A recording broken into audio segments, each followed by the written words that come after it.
Well, happy 2025.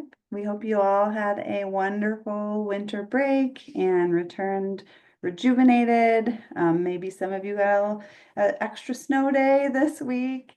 But we're excited to have you here for our first School Health Learning Collaborative of the new year. And we're going to be talking about from displacement to education, supporting the health of refugee students. I'm Jewel Schifrins. I'm the school social work coordinator with Children's Nebraska on our community health and advocacy team. And before I get to introducing our presenters for today, I wanted to share some exciting news that our Children's Community Health and School Health team is pleased to announce that Katie Thompson has joined our team as the manager of school health. Katie's waving in her little thumbnail box there. Katie's role is to oversee, develop, and enhance school health strategies and programs that support school health and educational goals of students across Nebraska and the region. She will support the children's school health outreach and school nursing teams. She has over 20 years of nursing experience, including 4 years as a school nurse. She has also led a nonprofit organization to provide community-wide dental screenings and services to those without access to dental services. I know dental care is a big need in many Nebraska communities. She's passionate about ensuring schools are heart safe and fully prepared to respond to cardiac emergencies, as well as providing access to healthcare for students who are facing health disparities. We will share her email address in the chat if you want to just shoot her an email to say hello, or if you need to reach her for any reason. And we're so glad to have her on our team. Yes, thank you, Jewel. I'm so happy to be here, and reach out to me anytime. Happy to help. Thanks, Katie. All right, we are going to get into our presentation. So I'm excited to have our two presenters today. We have Ian Gao, sorry, I still said it wrong, who is a registered nurse with a Bachelor's of Science degree from the University of Nebraska Medical Center. And she's currently completing her Master of Public Health degree at UNMC College of Public Health. So she's busy. She has served as the State Refugee Health Coordinator and Program Specialist Nurse for the last 5 years at the Nebraska Department of Health and Human Services, working within the Refugee Resettlement Program. In this role, she supports newly arrived refugees in Nebraska, helping them navigate their healthcare needs as they begin their new lives in the U.S. Her work is driven by a deep commitment to ensuring that refugees receive the care, resources, and support they need to thrive in their new communities. And Claire Herzog has worked as the refugee migrant social worker for Omaha Public Schools since 2020. She graduated from UNO with a master's degree in social work and public administration. She's worked with refugees in various areas for over 20 years, including resettlement, early childhood, and mental health. At OPS, she supports newcomer families by coordinating with schools, community agencies, medical providers, and others with the goal of empowering families to be self-sufficient and successful in their new country. Thank you, Claire and Ian, for being here, and we're so excited to hear and learn from you today. Thank you very much for having us. Good afternoon, everyone. We are excited to be here to discuss the important role that you play in supporting the health and well-being of the refugee students. As someone who has experienced resettlement firsthand, I understand the unique challenges refugee families face when they arrive in the new country. So just a little bit of background about me. I'm gonna, sorry, my screen is not doing what I need it to do. But I came here as a refugee back in the early 1980s, and I spent a year in a refugee camp with my family. After I arrived here, I lived here in Nebraska and kind of started doing a lot of the, growing up here and just learning about the whole aspect of resettlements. I came as a young child, so I understand what students go through and firsthand experience what that resettlement process looked like. So that's just a little bit of background. And then I'll share you I'll share additional information as I present my information. So today's presentations from displacement to education, supporting the health of refugee students will provide insight into how health and educational systems intersect as a refugee students, how past trauma can impact their health, and how we can collaborate to support these students as they transition into their new lives. We look forward to sharing this information with you and exploring how we can best support these students together. So let's go ahead and get started. Um, sorry, let's see if that helps. I'm trying to get my slides to work. Um, Okay. Again, my name is Ian, and I have been a refugee student, refugee state refugee health coordinator, program specialist with DHHS for the past 5 years. And as I help support families after they arrive to Nebraska, is my personal journey is closely tied to this work. I came to Nebraska as a refugee from Vietnam after spending 1 year in the refugee camp in Malaysia with my family. My background and my experience in both resettlement and healthcare helped me understand the challenges that refugees face, and I'm committed to ensuring that they receive the support and care they need for a successful integration into their new lives. Claire will share her introduction in a few minutes.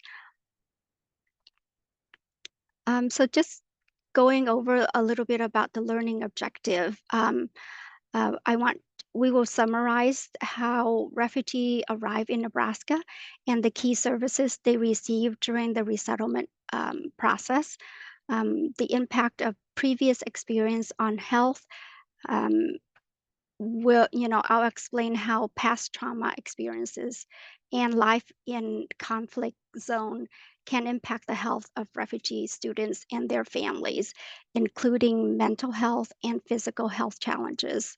And then I'll describe how healthcare system in refugee countries of origin can differ from those in the US and identify some common barriers of accessing healthcare refugees face in the United States, such as language, cultural differences, and the lack of familiarity with the US healthcare system. So that's the learning objective for this presentation. And then this is Claire. Before Claire provides instruction on our group activities, um, I would like to let her introduce herself, and then she'll be able to share some valuable insights and strategies for effectively supporting refugee students in the school setting. Claire, you're on, and let me know when you want to advance. Okay, well, I think since you have the presenter rights, Do you want me you have to to? activate this, and then there's a QR code that will pop up. Okay, how do I do that? And enter it.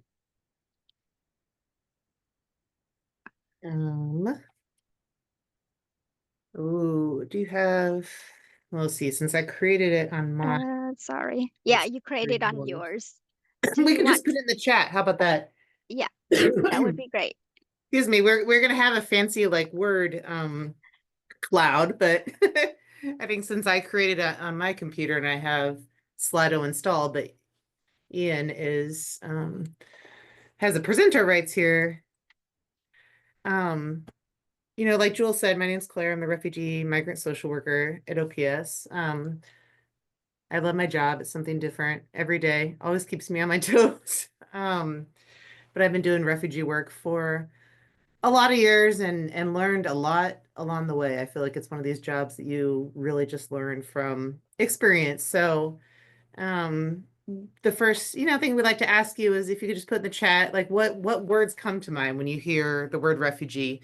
And also if you've worked with refugees at your schools, if you'd like to put your district too, we'd be interested in knowing, who we have on the presentation. So kind of share with us what your sense is here. Claire, can you put that link in the chat again? Well, no, I don't have a link. We're just answering. Oh, okay. We'll just do it through the chat instead of Okay. the official Slido link. I know we're gonna put it up so everybody can see, but we'll just do it the old-fashioned way in the chat. So war, foreigner, displaced, scared, yeah, resilience, loss of home, challenging stories, trauma, yes, newcomers can't, poor, language barrier, displaced. Yeah, I see a few familiar OPS names on there. There's some people from Gretna, Ralston.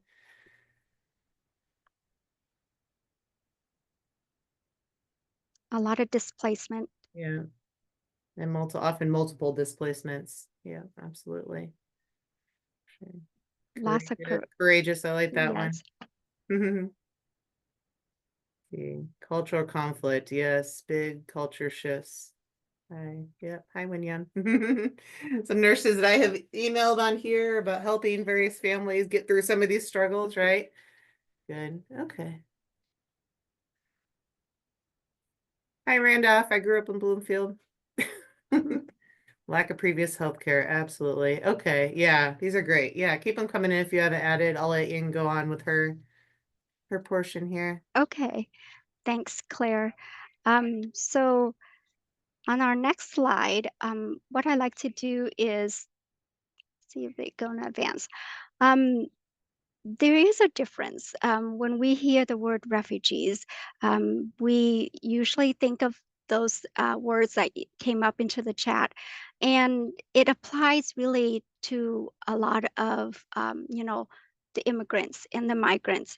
But there is a difference and this slide, I wanted to go through what a refugee, with the definition that provided to us from our program, the Office of Refugee Resettlement.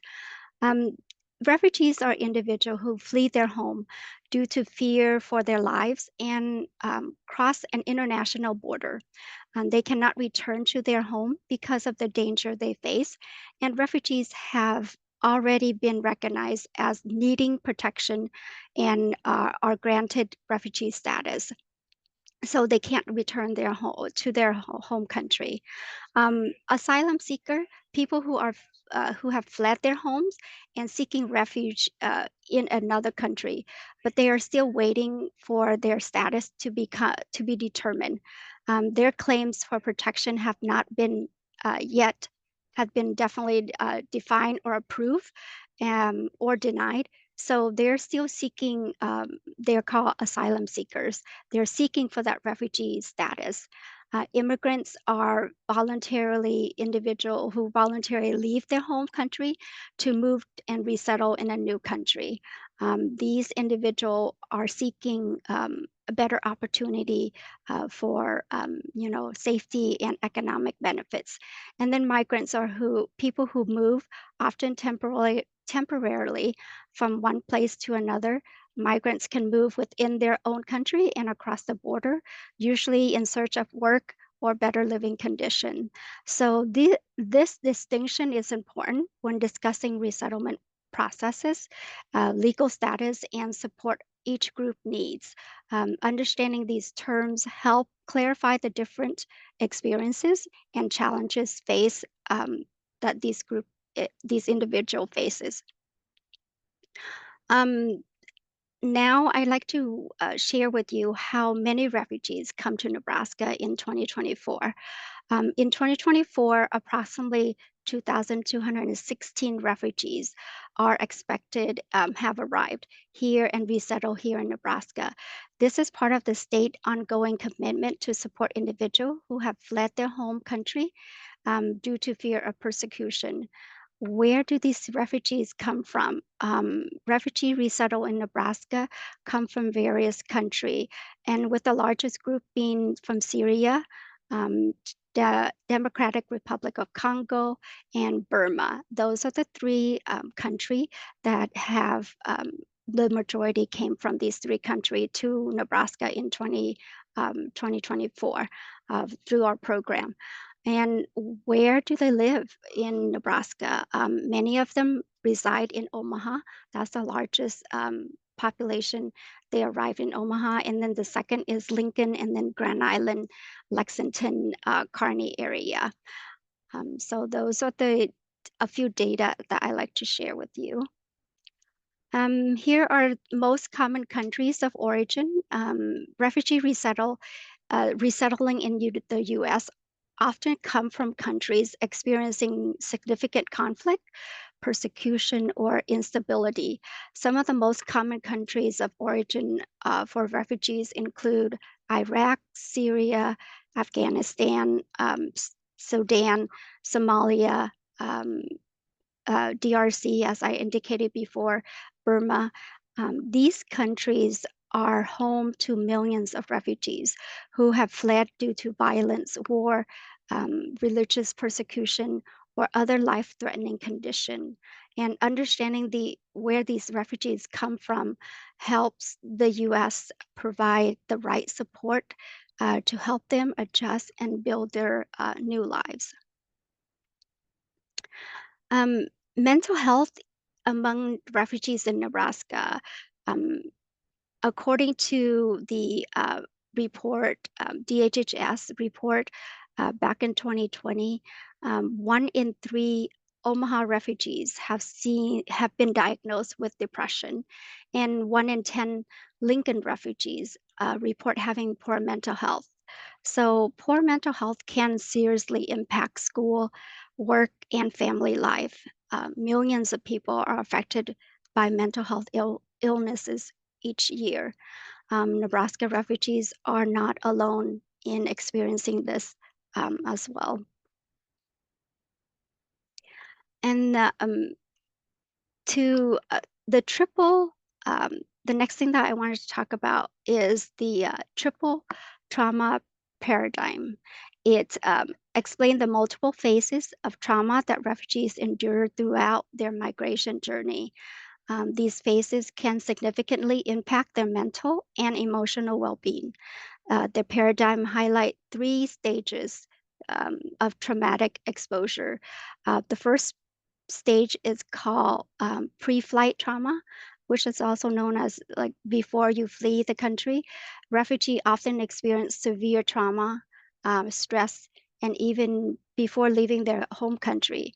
Some of the common flight stressor can include witnessing violence, such as conflict, persecution, or human rights abuse, separation from their loved one, uh, forcing their displacement within their country, isolation of family members due to migration, um, and then malnutrition caused by lack of resources or access to food during time of conflicts or displacements, loss of home and possession, which often leave refugees feeling stripped of their identity and security. Um, a refugee before they leave their country, these are some of the things that they face. They are exposure to war, persecution and torture. We have wives witnessing what happened to their husbands, children witnessing what happened to their family, parents, sibling. So it leads to a lot of trauma. They see death, faces abuse, and PTSD and anxiety. So these experiences frequently lead to them having a mental health breakdown, nightmares. These layers of trauma impact the refugees long after they reach safety, and it highlights the need for a specialized support and aid um, to aid their healing and integration into the community. Challenges, refugees often face challenges during their flight, and they live in a refugee camp. So refugee who left their country, and they are, where do they go? during the time that they have to wait. Most of them end up living in a refugee camp, which have harsh condition. They can be, you know, I during the time that I was in Malaysia, there are extremely poor living condition in the camp, overcrowding, shelters that are makeshift shelter, limited access to clean water, inadequate sanitation, and scarce food supplies, constant uncertainties of, about their safety, their legal status. Where do they go? Where are they going to resettle? Who's going to give to them the approval to resettle in that country? Feeling of isolation, fear, and anxiety. They are Many of them are separated from their country, and separated from their families members, unfamiliar with the environment they're in, uncertain about their futures, and the lack of family supports. They're separated from their, grandparents, aunts and uncle, the extended family support that they are so used to, and sometimes it could be separation from their children as well as spouse. So, making these challenges create significant emotional and mental health um, that needs us to help them rebuild to a sense of normalcy and security. So those are some of the challenges that they encounter during their flight stage of the paradigm. Let me chime in just a little bit too. Sure. In addition to families being in refugee camps, we do see some that are in urban areas during the time that they're waiting to resettle, which is just kind of a different set of challenges. Some countries don't even really have refugee camps, but they are allowed to live in the city, but they're highly exploited in the workplace. Sometimes they're not supposed to work, so they have to work under the table. Sometimes the kids aren't allowed to go to school.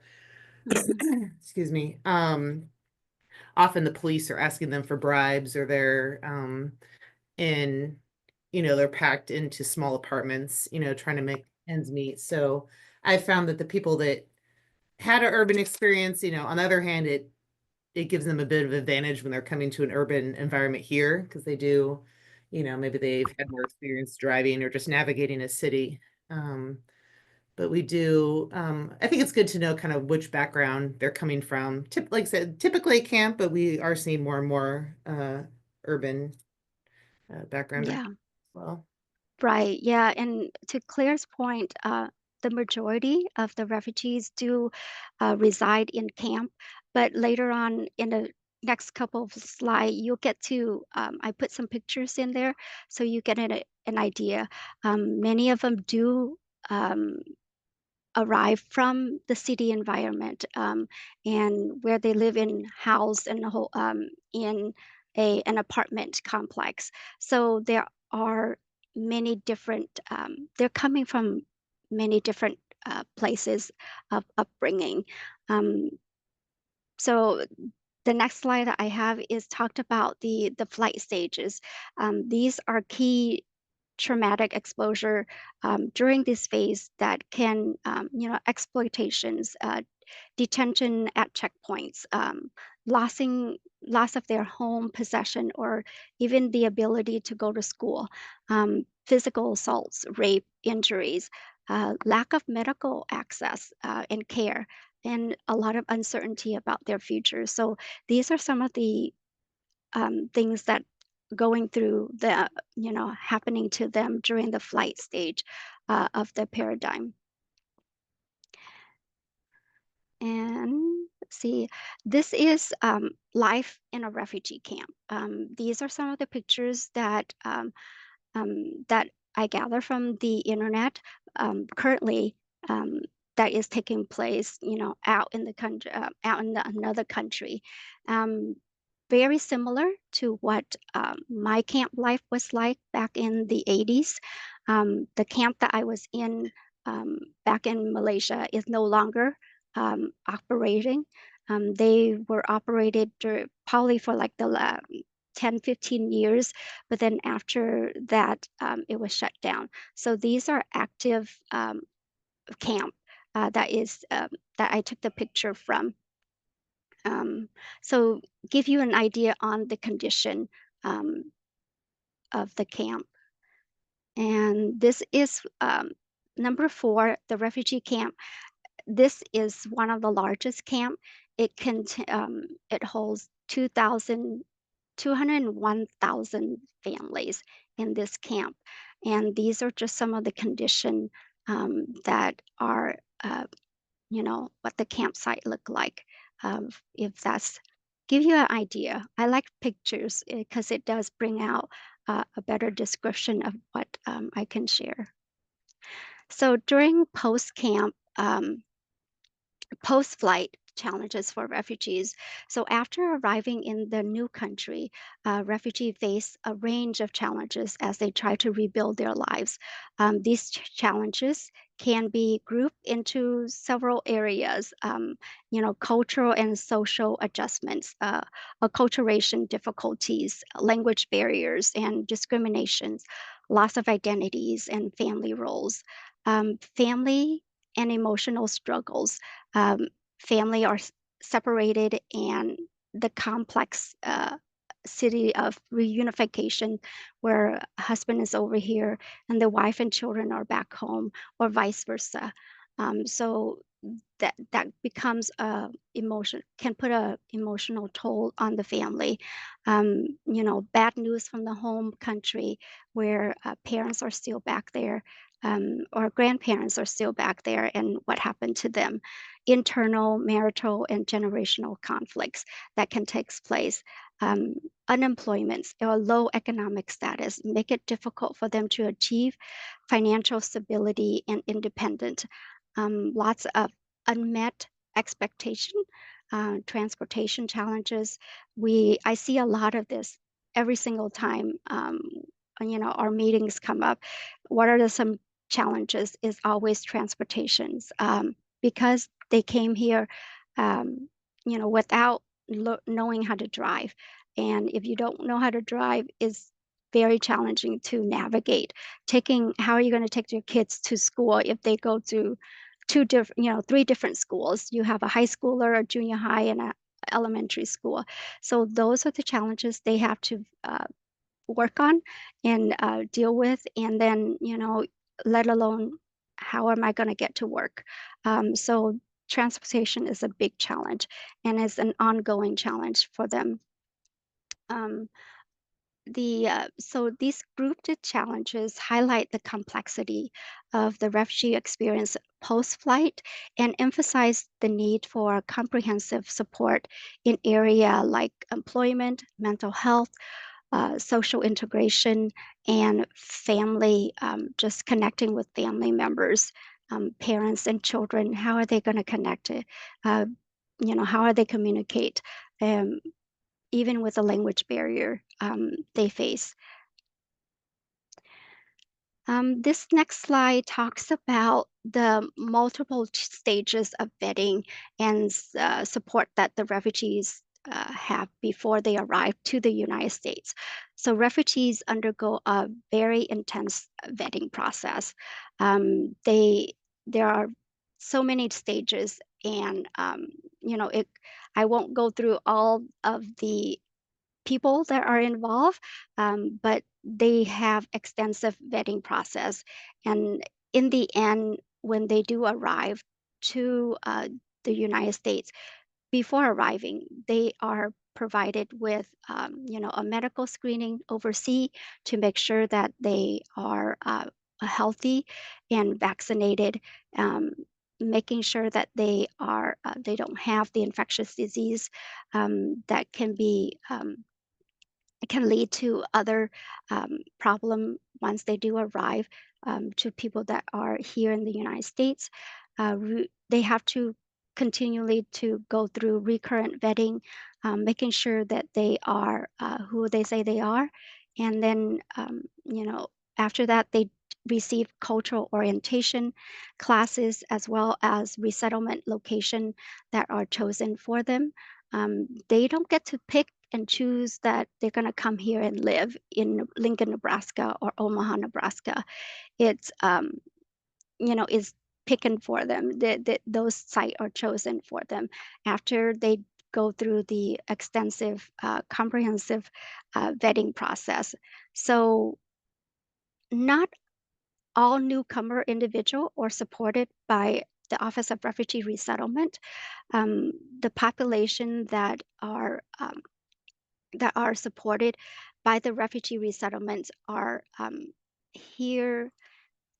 These are the refugee status that are eligible for our program, the program that I work under. So they're refugees, they're asylees, Cuban Haitian entrants, SIVs holder, victim of trafficking, immigration. So those are the eligible population. We also have ineligible population, and that there's a variety of them, and that is determined by USCIS, and they have to go through all of that, making sure that we have to determine whether they're eligible for our program before we support them with the benefits from our program. These are the as you can see, we work alongside with the resettlement agency. These are the resettlement agency in Nebraska, Catholic Social Service, Lutheran Family Service, and Sierra. Those are I think these are the major resettlement agency, and they help the family resettle once they do arrive from just working with them, assisting them with everything for the first 90 days. The first 90 days of the refugee resettlements, this is kind of the basic outline of what takes place.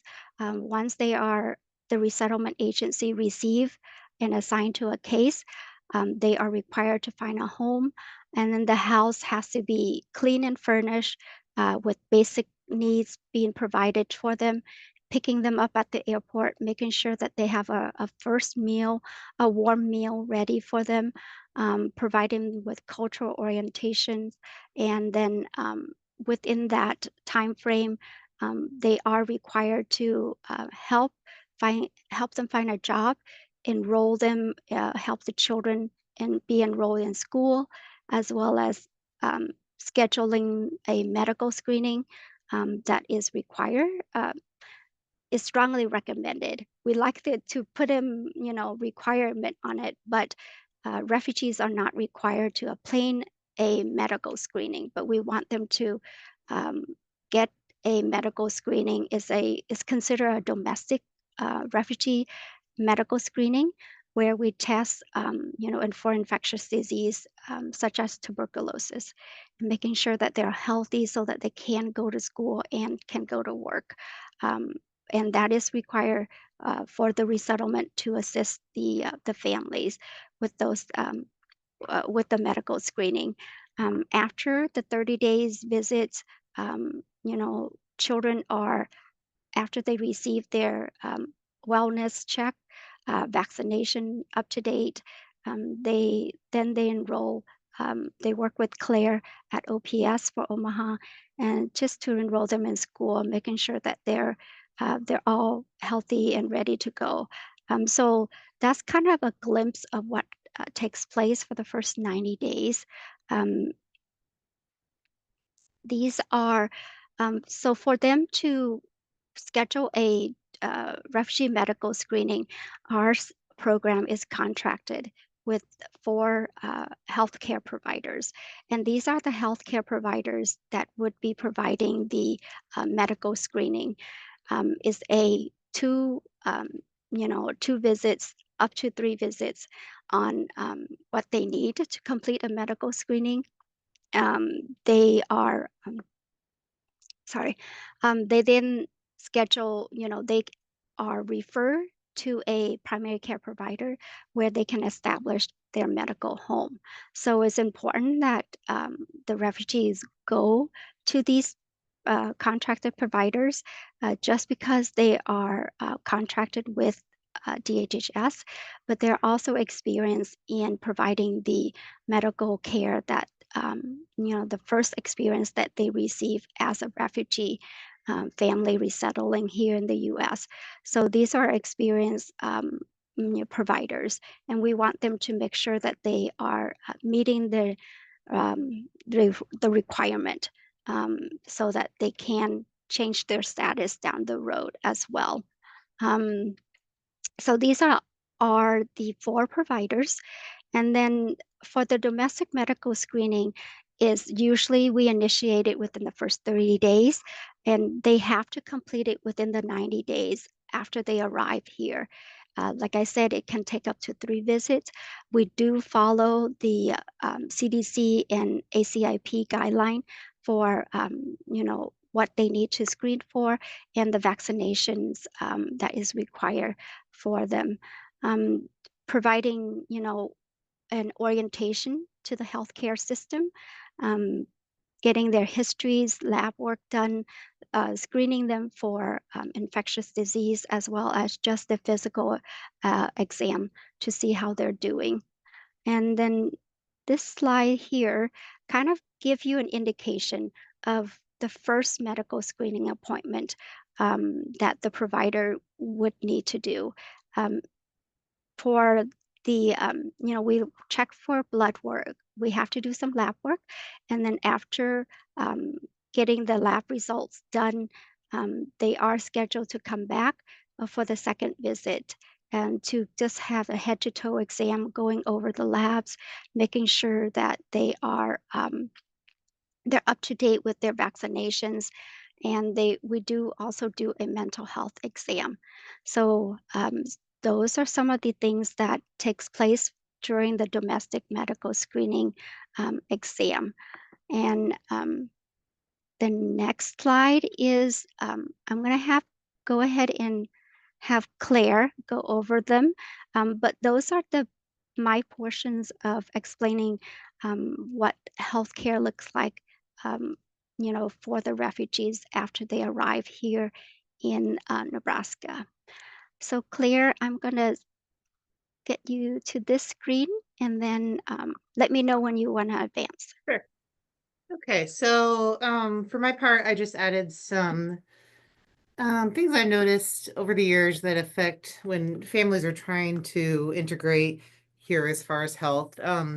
The first one being that it is typically a massive difference in how you access healthcare back home versus here. Typically, you showed up at the clinic and you waited to hopefully see somebody, and if you didn't make it that day, you came earlier and waited in line the next day. Mhm. So just the concept of making appointments and navigating the automated systems and reminder calls and texts and all of this, it's like you don't know what you don't know, because the system is so far removed from what most people are familiar with. Not to mention insurance. We want to try to explain that is difficult. A lot of refugees use the word Medicaid for everything because that's the first insurance that they're familiar with. So they'll talk about their Medicaid at work or their Medicaid, through the marketplace or whatever it is. They'll use that as the catch-all word. So it's a lot of educating about that. Yeah, go ahead. And we also find that a lot of people are approaching it from an emergency perspective. The idea of preventative healthcare is a luxury in most countries. And also I've noticed when you've gone through the refugee experience, your idea of what is an emergency is much different than what many of us might have as emergency. We're like, oh my gosh, why didn't you, take your child to the hospital? Why didn't you do this? Why did you treat that burn at home? Well, that's just what you've always done. So we have to be careful with our judgments on that, because maybe the red flag doesn't go up for them as quickly as it does for us, because they're used to dealing with emergencies on their own. Also, the medicines are to cure sickness. Often in the refugee camp, you just have access to medicines that can kind of deal with the symptoms quickly. The idea of chronic medication, diabetes, psychiatric medications that maybe have to taken for a lifetime. This is it can be very difficult for people to be compliant and understand that you have to continue with these things possibly for the rest of your life. And it's also important when we're working with families that we want to know what else they're doing outside of standard healthcare. And integrate that and use that. We have to respect that in order for us to be successful. Many of our Muslim families will try religious intervention first. We had a student, a young woman, a Muslim girl from Sudan who had experienced psychiatric difficulties back home, was doing all right when she got here, and then ended up in the hospital, and we didn't know anything was wrong. But when the parents were telling us the story back home, they, consulted with all the religious leaders, tried everything they could because that's all they had access to as well. And so part of my job was to also explain how we approach her illness here, and they've been very compliant and thankful, but it's definitely a new way for them to think about how we can treat her and help her here. Mhm. Yeah, and I just wanted to also add that, you may see the home remedies being used. I remember coining. I don't know if you have heard of that term, but um, my parents used that on us. Uh, if you have uh, a fever, um, y- Tylenol, is a foreign thing to them. They don't know that you can just go over to the, over the counter meds and buy something to release that temp. But they would do coining, and so you may see a child with red mark on their back, or someone has a red streak on their forehead. That's uh, Before jumping into conclusion or of abuse. um, I think it's good to ask and just learn more about what happened in that home before. um, I'm not saying don't report, it could happen, but that's just home remedies that people use to prevent an illness. So that's something we all need to keep in mind. Yeah, go ahead. And I'm trying to, there we go. Some of the barriers Ian's discussed already, but definitely depending on what the issue is, that cultural stigma or belief of whether that issue even needs healthcare, or um, be nervous about discussing it. We know transportation's always a challenge, even though a lot of our families are able to access transportation through Medicaid. It's hard to set up. It's not always reliable. It's a lot. As far as vaccines, which I know is a hot topic for all of our new arrivals that a lot of you and I are talking about, it's hard for them to understand like this catch-up schedule, and that there's so many vaccines within a short time. And so when families tell us, oh, no, they've just been there, they feel like they've just been there. And maybe they have a couple months ago. It feels like that. We're like, oh, no, they're due for more. So they're not, being, untruthful or trying to deceive you. Like they're just not realizing how many vaccines are happening within a short time. Work schedules can be a big barrier. The question for many of our families is, do I work first shift and I can't go to any appointments or, get my kid from school if they're sick, or do I work second shift from like 2 or 3 until midnight, 1 o'clock, and I never see my kids? And so that's a massive challenge for families, and there's no good answer to that. Interpreting, a huge barrier, especially for some languages. And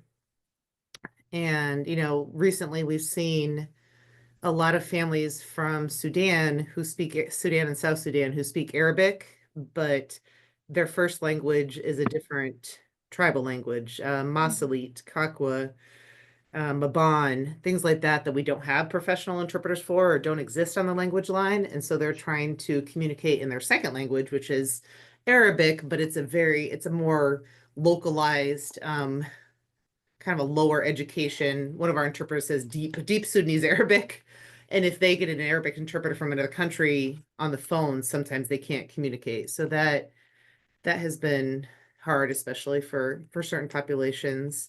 And then, yeah, I mean, obviously the cost, not understanding the insurance, the Medicaid, what's going to be paid for, especially when they transition maybe from Medicaid. A lot of our kids will keep Medicaid, but the parents will transition onto insurance from work. Or the dad will get insurance from work, but it's not affordable to add mom to work insurance. I helped one mom was able to get affordable health care act. We signed her up for that, which was much more affordable than adding her to her husband's insurance. But just worries about that. And then sometimes they accidentally get a bill, even though the kids have Medicaid. And then they worry and they don't know what to do. So and providers not accepting Medicaid, especially dental providers. It can be very hard for glasses, certain specialties. There's a very long wait to see a provider who accepts it. So some of the ways that I've found are helpful throughout the years that I do in my job and and have found just necessary. Overseeing follow through for more complex needs, kids that have multiple appointments, multiple specialties, depending on the parents. Some parents can manage that depending on their education level, and other factors. And not necessarily just English, but especially education level, just the ability to manage and organize and keep notes in their language if they need to. And so that's very helpful. Facilitating and checking on referrals, not just giving referrals. Handing our families a paper for referrals is usually useless unless they bring that paper to me or to another helper who then goes ahead and does it for them, calls for them, makes sure that all the dots are lined up there. And then just checking in with them about, right, do you have a way to get there, the interpretation, financial needs, like really figuring out the whole picture when we're trying to help families. Foundational knowledge levels will vary greatly. Like Ian was saying, we have, refugees that have never gone to school, refugees with advanced degrees that were, professionals, engineers, doctors in their country, and everywhere in between.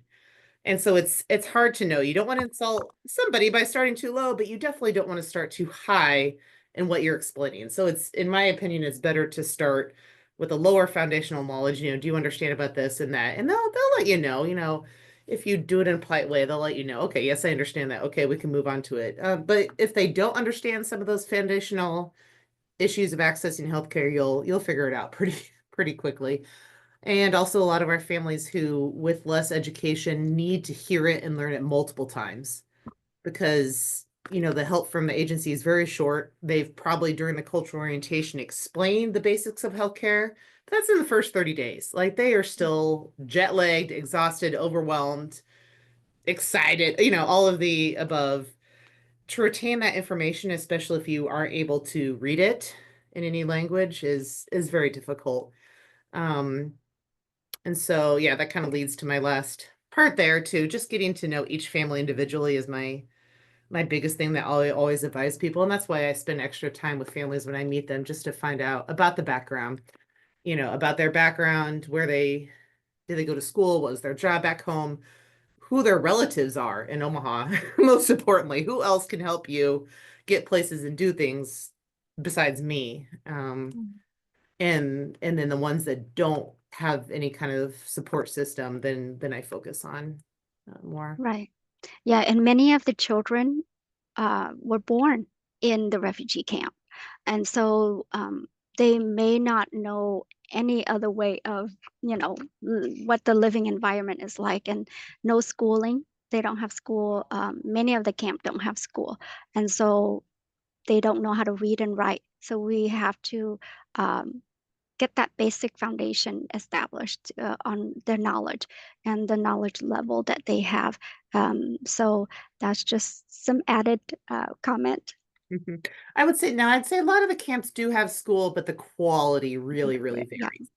So we've had Mhm. kids, oh, I went to sixth grade, but they can't do first grade math. So Yeah. we'd always take it with a grain of salt. Yeah, and speaking of school, some of the things that I found are new for students, often longer school hours here. In most countries, they go to school for maybe 4 hours, and so therefore they don't eat at school. They go home and eat, and they come Mm. back, or they buy something from a street vendor. But so first off, the concept of eating at school is new, and then you have all this, weird food that you're trying to eat. Our Muslim students are trying to avoid pork. They're nervous about that. Some of them aren't eating any meat because it's not halal, and so it's a lot. And so I try to with our new students, I try to encourage the parents to send some food with them, especially at first as they adjust. I'm like, I want them to be able to access the free meals, but it's more important that they eat as they adjust. And so I tell them, I'm like, feed them a whole lot in the morning, feed them a big meal at home, send some food with them to get through the day. One of our previous Afghan interpreters, he used to tell the parents, he said, feed them like a day laborer, like to help them understand. Because the parents didn't have that idea of how much the kids needed to eat to make it through like a 7 hour day of school. Boys and girls learning together, especially those coming from Muslim countries, that is a very new and often uncomfortable concept, especially for middle schoolers and high schoolers. So when we had a lot of the Afghan families come, suddenly a few years ago, we recommended like just let the girls sit with the girls for now, let them adjust and just focus on being comfortable at school while they're trying to learn how American is. They're adjusting to not having physical discipline here. That is most schools, that is the situation. And so when you're going from like kind of a fear-based system, and you will see the kids once they start adjust, some of them start getting in a little trouble because they're like, hey, like let me test this out. But that's of course the kids have told me directly, like they're so happy about that. The expectation is speak up and critical thinking. From the countries a lot of our kids are coming from, the type of learning is rote memorization, copying, um, like just a very kind of old school way of teaching. And it is not considered good to speak up, to question your teacher, to express critical thinking, all these things that we're trying to encourage in American education. The parents feel horrified when they know that that's actually like something their kids are supposed to be doing. So, Mm. um, that's it's a huge adjustment. Even if the Mhm. parents do have education, it's a very different type of education than their kids are Yeah. are going through. Yeah, definitely. Well, that wraps up our presentations. But before we go to the Q&A, I do have a couple of true and false quiz that I like to impose on you. Um, but here are, um, it's very simple, I think. So here is the quiz. True or false? A refugee is a person who has been forced to flee their country due to fear of persecution based on their race, religion, nationality, membership in a particular social group, or political opinion, and cannot return because they fear for their lives. You can put in the chat whether it's true. Look like all the answers are coming up true. And yes, it is true that the refugee is indeed someone who's been forced to flee their country, and due to fear and persecution based on all of that, and they cannot return because they fear for their life and their safety. Second question. The triple trauma paradigm only describes the physical dangers refugees face during migration, excluding psychological stressors like language barriers, loss of identity, and race and ethnicity discrimination. Is that true or false? False. Wow. Perfect. That is false. It not only talked about the physical danger, but also the significant psychological stressor and emotional challenges. So that is false. And then this one is, what challenges from the past or present could be impacting the health of the refugee students. And you can put that in the chat because This would have been so language much cooler with the word cloud, sorry. language barriers. Yes. I think we lost a couple questions up above. If you put a question up above, maybe you can, after we get some answers here, you can copy and paste it for us down below. Since we're using the chat for lots of things. Yeah, I think those are great challenges. I mean, you listed a lot of the challenges that these students and their family faces. Chronic health concerns, and I don't Mhm. remember if you mentioned it, Ian. The other thing I've noticed is we see health concerns that you would not see here. Yeah. That just wouldn't have happened here. And so people are Mhm. often just unfamiliar. We had one Corinne family, the boy, he came with a diagnosis of Down syndrome. Mhm. I was looking at him and I'm like, really? Are we sure? And I don't know where they came up with that overseas. Usually it's not Mhm. that far off. But what his diagnosis actually turned out to be, now I'm going to Google it to make sure I say it right. Kernicterus, yeah, Oh. extreme jaundice. Oh. Kernicterus, Wow. right? Ker, Mm. yeah, Need kernicterus. the nurses in the room to help us Extremely pronounce jaundiced. that one. What's that? We need the nurses in the room to help Right. pronounce that one. Yeah. He'd been extremely jaundiced in a baby, and it had caused him to be hard of hearing and developmental disability. Wow. So things that, like I said, just wouldn't have happened here. Mhm. And mom knew that's what it was. She didn't know that it was mislabeled on his, but there's a lot of things where like, Mhm. wow, this is something like we've only read about. Yeah. And Yeah. now Well, is Ian affecting. and Right. Claire, we have about 2 minutes left, so I Oh want yeah, sorry to to answer have questions. a Okay. few minutes for questions, but I also Angela, what's the want best way to, to find out if the immunization's ready? So the new refugees that are enrolling should be the bilingual liaisons who enroll them, require them to have the immunizations when they get started. It should, I don't know if, I feel like it doesn't always get passed on to the school, even though it's submitted here at TAC. Because Angela, I think you're at OPS, right? They're supposed to have that first run of immunizations before they start, and then they keep continue with it. Right. Right. And then just to add, the refugees do come before they arrive. They do get an overseas medical exam with vaccinations. So many of the refugees will have their vaccination records with them, and then they would have a start, on the vaccines that were given to them, and it will indicate on the vaccine. Indicate on the records what vaccine they receive, and when they arrive to the United States, they are supposed to continue with those series, like the hepatitis series. Keep in mind, many countries may not have the vaccine. So depending on where they're coming from, they may need to start, the new series when they're here, or the new vaccine. So they do come with vaccination records, and then the refugee medical screening exam that they attend, we'll start that vaccine series for them, just so that they're on a catch-up schedule, and they receive all the necessary vaccine that are required. And the providers can provide that. Yeah, that they should. Angela, yeah. you can reach out. I see you're Wakanda, right? Reach out to me, Lori. We're always trying to work through and make this better. There are a lot of means about how we can always make it a smoother transition, make sure that everything's getting to the nurses. But I can always help be a resource for tracking stuff down Right. for anybody. And just to add to Sarah's questions, their their school physical exam are, if they complete the refugee medical screening exam, they are, that physical exam is being completed by the providers and is on their records.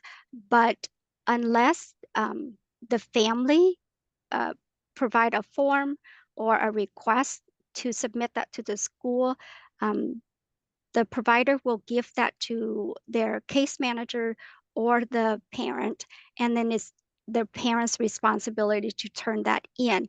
So you may need to send a form home with them so that they, they can submit that to the providers. Because of release of information, this, the provider does not have that release of information with the school. But the So, caseworker always has this, and the caseworker has to facilitate giving it to us for enrollment, so it right. should. Yeah, and Melissa's point, that's something I can help with too, Melissa, right? We have kids that are 19, 20, 21 Mhm. that need that waiver. I ran into one of those recently. I have some contacts at the clinic that can help with that, Melissa, if you're running into problems. And I believe both your contact information is on the slides, and if we can Yes. share the slides out or post them on our website, then folks can have access to your emails. Yeah, to if there's any additional questions. I want to just make sure we're respecting everyone's time and getting out of here at our scheduled end time. But I want to thank you, Ian and Claire, for this presentation. Is so helpful. I know so many people are surprised to learn how quickly the resettlement timeline moves and how much we expect to happen within such a short period of time for these families. Mhm. So Yeah, please feel free to reach out. If I don't know the answer, I'll find it for you. Yes, yes, and the slide is with with Jewel or Andrea, and they can definitely share that. Um, Thanks, thank Lori. you so much for giving us the time. and just a reminder that CNE credits information will be shared from Andrea tomorrow via email for those who attended the entire presentation. And next month we will be learning, doing a presentation related to Heart Month. So we look forward to seeing you then. Thank you, everyone. Thank you.